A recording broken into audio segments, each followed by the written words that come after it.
जिस बिजली के तार से इंसान को जोरदार करंट लग सकता है, उसी तार पर चिड़िया आराम से बैठी रहती है। आखिर क्यों? क्या चिड़िया के शरीर में करंट नहीं जाता, या फिर उसके शरीर में कोई ऐसी खासियत होती है जो उसे करंट से बचाती है? असल में करंट सिर्फ तार के वोल्टेज में होने से शरीर में नहीं दौड़ता। करंट के लिए एक पूरा रास्ता और वोल्टेज का अंतर यानी पोटेंशियल डिफरेंस जरूरी होता है। जब चिड़िया सिर्फ एक ही तार पर दोनों पैर रखकर बैठती है तो उसके दोनों पैर के बीच वोल्टेज का अंतर बहुत कम होता है। इसीलिए उसके शरीर से गुजरने वाला करंट भी बेहद कम रहता है और उसे झटका नहीं लगता।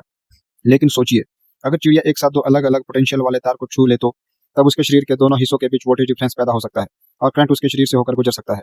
यही वजह है कि बिजली के तारों के साथ इंसान के लिए भी सबसे बड़ा खतरा सिर्फ तार को छूना नहीं, बल्कि शरीर के दो अलग पोटेंशियल वाले पार्ट्स के बीच रास्ता बन जाता है। यानी चिड़िया को करंट से कोई जादुई सुरक्षा नहीं मिली हुई। असल खेल है वोल्टेज डिफरेंस का। लेकिन याद रखना, इसका मतलब ये बिल्कुल भी नहीं कि बिजली के तार को छूकर आप भी चिड़िया की तरह सुरक्षित रहेंगे। इंसान अगर जमीन या किसी दूसरे पोटेंशियल से संपर्क में आ जाए तो करंट शरीर से गुजर सकता है। बिजली को समझना जरूरी है, क्योंकि छोटी सी गलती जानलेवा हो सकती है। ऐसी आसान इलेक्ट्रिकल जानकारी के लिए इलेक्ट्रिसिटी को लाइक, शेयर, फॉलो जरूर करें।